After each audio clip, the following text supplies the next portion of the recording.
Assalamualaikum warahmatullahi wabarakatuh. Waalaikumsalam warahmatullahi wabarakatuh. Alhamdulillahirabbil alamin. Assalatu wassalamu ala asrafil anbiya wal mursalin wa ala alihi wa ashabihi ajma'in, amma ba'du. Apa kabar semua sahabat sentra sekalian dimanapun sahabat berada? Semoga sehat dan sukses selalu ya bersama keluarga. Nah, hari ini kita ketemu kembali dengan acara ngobrol bareng tokoh ekonomi syariah Indonesia. Acara ini bertujuan untuk menginspirasi sahabat-sahabat semua, masyarakat dan generasi milenial untuk semangat belajar ekonomi syariah. Tidak hanya semangat belajar ekonomi syariah, tapi juga semangat menerapkan ekonomi syariah dalam kehidupan sehari-hari. Nah, tujuan akhirnya adalah agar kemudian kita mendapatkan kebahagiaan. Tidak hanya kebahagiaan di dunia, tapi juga kebahagiaan di akhirat. Nah, itulah panggilan azan setiap hari. Hayya 'alal falah, ayo menuju kemenangan. Dunia ini harus dimenangkan, tapi akhirat juga harus dipersiapkan. Setuju? Nah, sahabat sentra sekalian dimanapun sahabat berada. Nah, hari ini kira-kira siapa ya tokoh ekonomi syariah yang akan kita ajak ngobrol kali ini untuk berbagi ilmu kepada kita bersama. Nah, beliau adalah ya Kiai Haji Insinyur Muhammad Nadratul Zaman Hussein MS MSc PhD. Wah, luar biasa. Ini kiai muda luar biasa. Beliau kelahiran Jakarta 24 Juni 1961. Nah, baru ulang tahun nih. Kita ucapkan selamat ya Kiai. Mudah-mudahan berkah insya Allah. Nah, beliau adalah dosen ekonomi Islam UIN Syarif Hidayatullah Jakarta dan juga merupakan dosen Institut Ilmu Al-Quran Jakarta. Nah, juga beliau merupakan badan pengurus harian DSN MUI 2015-2020. Nah, nggak kalah pentingnya, beliau merupakan bendahara umum Majelis Ulama Indonesia Pusat. Wah, luar biasa. Beliau ini merupakan putra dari ulama besar kita, ulama fikih Indonesia, yaitu almarhum Prof. Kiai Haji Ibrahim Hussein. Wah, merupakan rektor ya dan pendiri IIKI Jakarta dan banyak lagi ya sejarah yang telah beliau ukirkan di Indonesia. Nah, tokoh kita kali ini merupakan putra nomor 6 ya dari 9 bersaudara. Nah, tentu beliau merupakan ahli fikih yang luar biasa. Kita sapa ya. Assalamualaikum Pak Kiai, apa kabar? Waalaikumsalam warahmatullahi wabarakatuh. Alhamdulillah baik-baik. Sehat Pak Kiai? Alhamdulillah sehat-sehat. Banyak di Wah, rumah saja senang. nih. Biasanya kita ketemu di kampus Pak Kiai ya, di UIN atau di Ya, IIKI Pak Kiai. Hari ini kita ketemu di virtual Pak Kiai ya. Nah, ya, Pak alhamdulillah. Kiai, masyarakat bertanya nih sama Pak Kiai ini, apa kegiatan ekonomi syariah yang Pak Kiai lakukan saat ini Pak Kiai? Ya, terima kasih. Kalau sehari-hari yang tidak pernah berhenti dalam satu minggu itu bisa 4 kali, 5 kali kita rapat di Dewan Syariah Nasional mengeluarkan fatwa-fatwa baru. Dan fatwa-fatwa yang ada ini adalah fatwa-fatwa yang tidak lagi generik, sudah hybrid, sudah multi akad. Nah, sedangkan kegiatan lainnya adalah melakukan penelitian-penelitian dan juga membimbing mahasiswa dalam bidang ekonomi syariah maupun hukum ekonomi syariah, baik itu S1, S2, dan S3. Dari hasil-hasil penelitian itulah banyak ide-ide yang saya dapat dan juga pengalaman-pengalaman dalam membuat fatwa, karena kita mengundang praktisi sehingga kita belajar, learning by doing, doing by learning.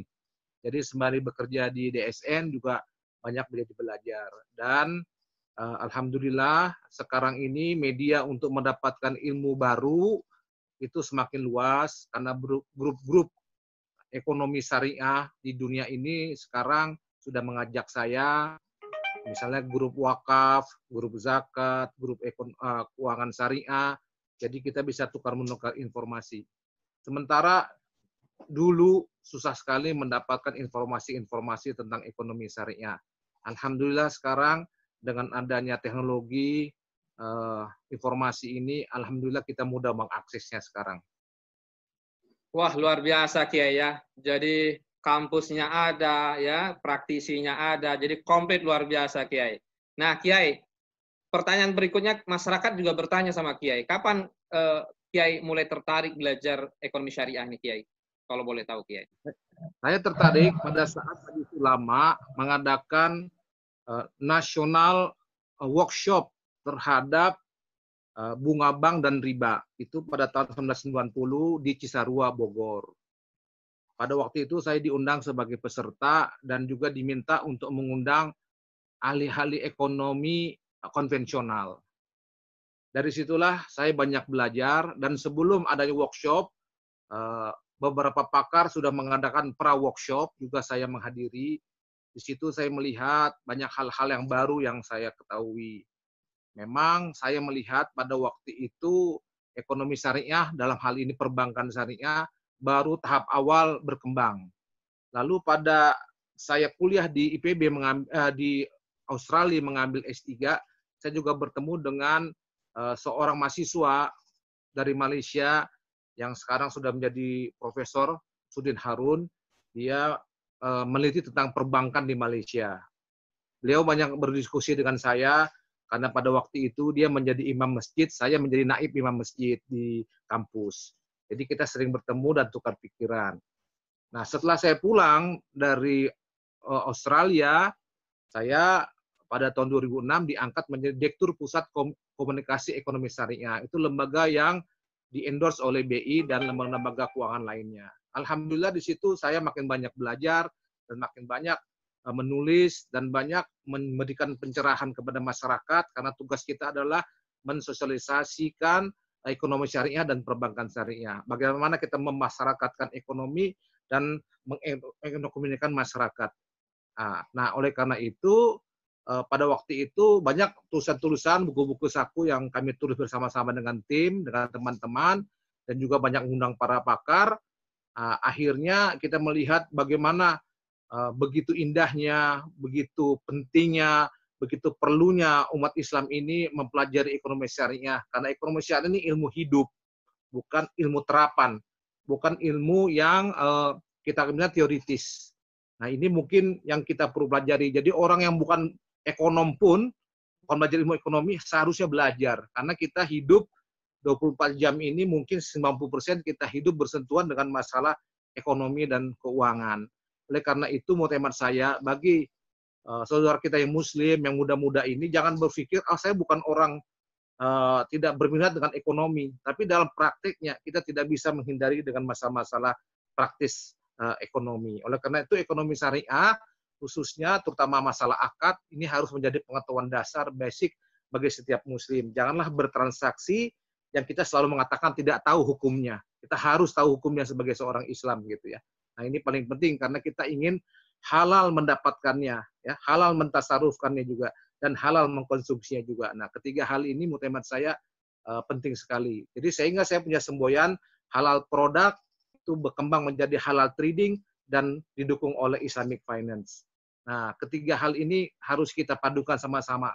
Dan kita bisa melihat gerakan ekonomi Islam berbentuk wakaf, zakat, sedekah, dan lain-lain itu sudah berjalan. Nah, tinggal bagaimana kita memproduktifkannya dan memberikan kepercayaan pada umat Islam bahwa dana umat Islam itu digunakan untuk kemaslahatan umat. Dan sudah banyak masjid-masjid, sudah banyak sekolah-sekolah, sudah banyak universitas, banyak pesantren, itu semuanya dari dana infak, sedekah, wakaf, dan zakat. Inilah mungkin kekayaan dari umat Islam yang harus kita pelihara dan harus kita kembangkan. Wah, keren, luar biasa Kiai. Waduh, ide besar, luar biasa. Nah, ini menjadi perhatian juga bagi kita anak-anak muda ini belajar dari Kiai kita ini. Nah, Kiai, ada nggak kiat atau kunci sukses dalam belajar ekonomi syariah nih, Kiai?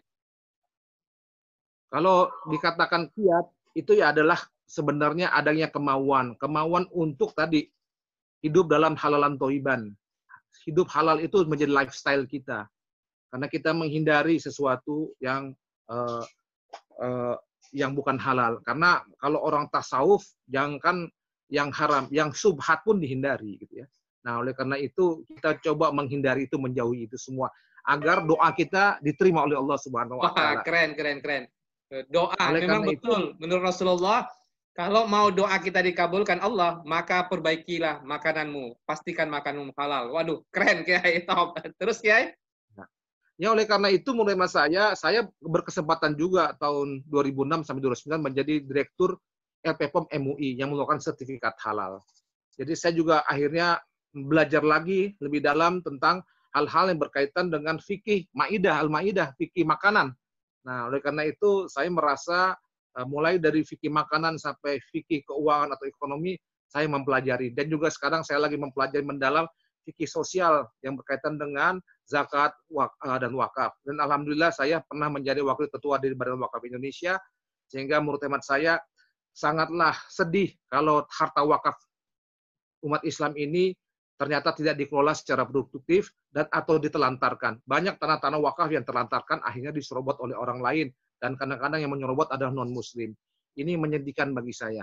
Oleh karena itu kepada saudara kita, generasi muda, marilah kita memperhatikan aset-aset wakaf dan gunakan wakaf ini sebagai wakaf yang produktif. Karena di luar negeri, wakaf ini menjadi tren baru untuk bagaimana dikembangkan secara produktif untuk kepentingan umat, kepentingan sosial. Saya pikir itu yang motivasi saya, bagaimana kita menjadi orang yang bermanfaat, umur bertambah, tapi aktivitas sosial kita, amal kita juga makin bertambah. Jangan sampai kita umur bertambah, tapi kegiatan ibadah kita semakin menurun. Wah, keren. Itu benar yang disampaikan oleh Rasulullah, khairun nas anfa'uhum linnas. Sebaik-baik kalian adalah yang punya arti, punya manfaat bagi sesama. Wah, motivasi untuk kita semua dari Kiai kita. Nah, Kiai, ada nggak pesan Kiai untuk generasi milenial yang akan atau sedang belajar ekonomi Islam? Nah, persoalannya sekarang kan terjadi pergeseran Kiai dari budaya suka membaca bergeser menjadi budaya suka menonton. Nah, ada nggak pesan Kiai untuk generasi milenial, Kiai? Ya, menurut hemat saya mencari ilmu ini dengan berbagai cara. Dulu orang menjadi ulama besar hanya belajar di bawah pohon kurma, belajar di masjid-masjid. Lalu orang sekarang belajar kata di perguruan tinggi. Menurut saya belajar itu di mana saja, kapan saja, dan di mana saja. Jadi sebenarnya dengan adanya virtual sekarang ini, melihat dengan teknologi, seharusnya orang lebih mudah belajar. Nah, tapi kenapa mereka tidak bisa menyerap ilmu dengan baik? Karena pertama, bahwa tidak yakin Allah itu meningkatkan derajat orang yang berilmu. Tidak yakin bahwa ilmu itu akan mengurus kita atau memelihara kita. Tidak yakin bahwa ilmu itu akan berguna bagi kita. Jadi banyak yang salah menilai bahwa seolah-olah belajar ilmu itu sesuatu yang payah dan susah. Padahal Allah meningkatkan derajat orang berilmu, dan ternyata banyak orang yang dari level bawah, kelas bawah, bisa meningkat menjadi menteri, menjadi presiden karena dia punya ilmu. Jadi kita tidak bisa membantah bahwa ilmu inilah sebagai alatnya manusia untuk dia bisa hidup sesuai dengan fitrahnya, menjadi orang yang bertakwa. Karena dengan ilmulah mereka bisa berbuat sesuatu, dengan ilmulah dia juga bisa terhindar dari perbuatan mungkar. Jadi menurut hemat saya, mencintai ilmu adalah bagian dari hidup kita. Oleh karena itu, belajar ilmu ini adalah keikhlasan dan menyenangkan bagi kita, adalah kebutuhan rohani juga. Karena saya setelah membaca buku-buku, ada kepuasan jiwa. Jadi kalau dikatakan oleh para ulama bahwa menuntut ilmu, membaca ilmu itu adalah lebih daripada zikir pada Allah, karena memang ilmu itu di Allah, milik Allah. Oleh itu kalau kita belajar ilmu, sama juga kita tadi berzikir dan mengingat kepada Allah SWT. Kita menjadi seorang ulil albab. Wah, luar biasa Kiai. Nah, anak-anak muda, ayo cari ilmu, ayo belajar terus, semangat. Mudah-mudahan dengan punya ilmu yang banyak, insya Allah semakin mudah hidup ini, dan insya Allah semakin Allah angkat derajat kita, sebagaimana yang sampaikan oleh Kiai tadi, dan juga merupakan panduan hidup kita dalam Al-Quran. Wah, luar biasa Kiai. Nah, Kiai, pertanyaan berikutnya Kiai, ada nggak Kiai buku atau media sosial yang bisa diikuti oleh masyarakat untuk bisa belajar ekonomi syariah lebih dekat dengan Kiai? Ada nggak Kiai? Dulu saya di Pusat Komunikasi Ekonomi Syariah membuat website yang satu hari 100.000 orang membacanya. Tapi karena lembaga ini sudah tidak lagi efektif seperti dulu, dan juga websitenya sudah diganti, jadi memang agak kesulitan. Jadi memang kalau sekarang ini banyak jurnal-jurnal yang sudah diterbitkan oleh perguruan tinggi berkaitan dengan ekonomi syariah ini. Mengenai masalah website, saya melihat di luar negeri banyak sekali sekarang, sampai ke Harvard University juga punya website tentang ekonomi, di Durham di Inggris juga ada, cuman mungkin teman-teman kesulitan dalam bentuk bahasa Inggris. Nah, kalau kita lihat untuk belajar pertama, startnya adalah bukalah websitenya DSN MUI. Di situ akad-akad, fatwa tentang akad lengkap sekali, sekarang sudah 154, itu ada sumber ilmu. Bagi saya kalau saya mengajar untuk S1, S2, S3, saya wajibkan untuk membaca fatwa-fatwa di DSN itu. Itu adalah ilmu pertama, dan websitenya sudah ada, bisa di-download, dan itu bisa dibaca sebagai bacaan sebelum tidur, kalau saya minta kepada mahasiswa saya. Lalu mengenai hasil riset-riset ya sekarang banyak sekali sudah jurnal-jurnal iktisad ya yang berkaitan dengan baik itu di luar negeri maupun di Indonesia, dan juga hukum ekonomi syariah juga jurnalnya sudah banyak di universitas di UIN, di Stein maupun di universitas negeri.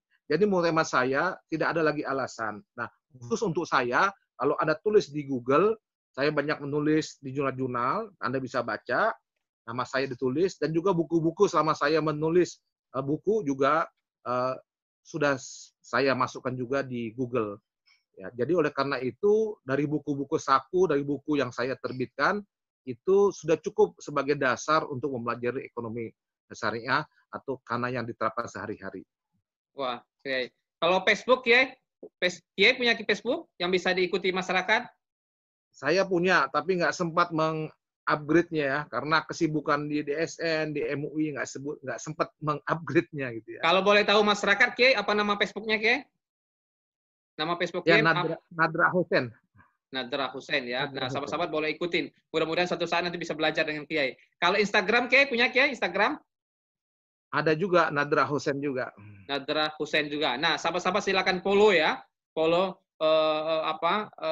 Instagram dan Facebooknya Kiai kita. Nah, kalau YouTube, Kiai, punya Kiai YouTube? Enggak, saya enggak.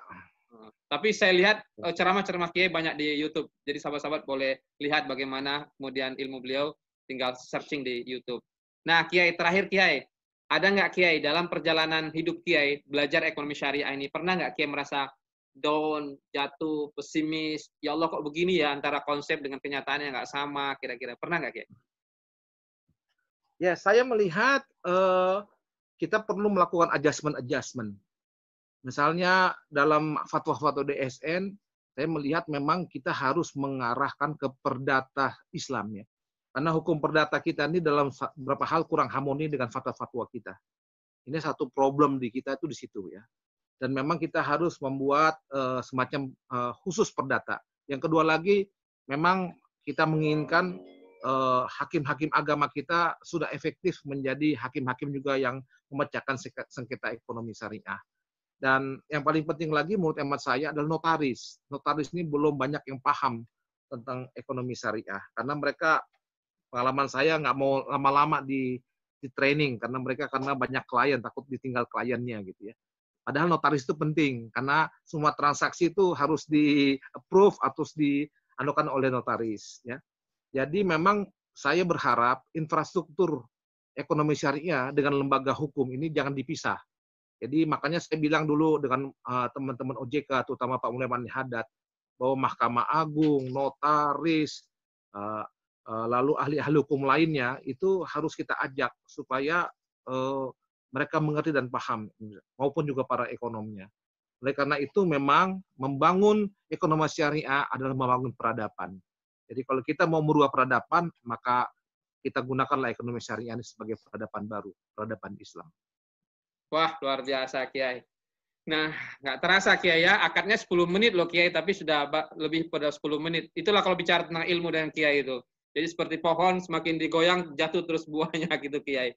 Nah Kiai, terakhir Kiai, apa pesan Kiai untuk semua orang yang sedang belajar ekonomi syariah? Apa pesan terakhir Kiai? Pertama, belajar ini karena ilmu ini adalah ilmu milik Allah, maka mintalah kepada Allah agar dibukakan pintu kemudahan untuk mempelajari. Dan cintailah ilmu, dan ilmu ekonomi syariah ini bagian dari ilmu agama juga. Jangan berpikir dikotomi. Oleh karena itu, dengan mencintai ilmu, kita tidak merasa berat belajar ilmu ini. Tidak perlu merasa rambut harus rontok, rambut harus putih. Tapi menyenangi, dan seperti kita belajar itu seperti kita kehausan. Jadi dengan dari belajar kita seperti minum air, hilang haus kita, dahaga kita. Oleh karena itu, semangat belajar itu dengan cara banyak berdiskusi, banyak melakukan sharing, dan banyak menggunakan pendapat, dan mintalah bergaulah dengan orang-orang berilmu, sehingga mudah sekali untuk berdiskusi atau bertanya. Dengan begitu, kita belajar ekonomi syariah ini adalah belajar dengan cara berjamaah, bersama-sama. Makasih Kiai. Wah, luar biasa sahabat sekalian. Nah, itulah pesan guru kita di hari ini. Gurunya Usaindra dan gurunya kita bersama, Guru Ekonomi Syariah Indonesia. Nah, makasih Kiai atas kesempatannya. Jangan lupa sahabat-sahabat sekalian doain Kiai kita hari ini. Mudah-mudahan Kiai Nadra dan keluarga. Allah berkahi, Allah berikan kekuatan dan kesehatan, dan insya Allah tetap senantiasa bisa memberi inspirasi dan ilmu untuk kita semuanya. Nah, sahabat senda sekalian dimanapun sahabat berada, tetap semangat terus ya. Mudah-mudahan ilmu yang disampaikan oleh guru kita hari ini mampu menginspirasi kita, tidak hanya sekedar menginspirasi, tapi juga mampu menambah semangat kita untuk kemudian memahami ilmu ekonomi syariah, dan tidak hanya memahami, tapi juga menerapkannya dalam kehidupan sehari-hari. Nah, ikuti terus, nonton atau ngobrol bareng tokoh ekonomi syariah berikutnya, dan tetap semangat terus. Salam hangat dari Ustaz Hendra dan Kiai Nadra, dan salam bisnis syariah, salam Al-Quran, salam sehat, salam sukses untuk semuanya. Assalamualaikum warahmatullahi wabarakatuh. Makasih, Kiai. Waalaikumsalam warahmatullahi wabarakatuh. Ya, baik, makasih.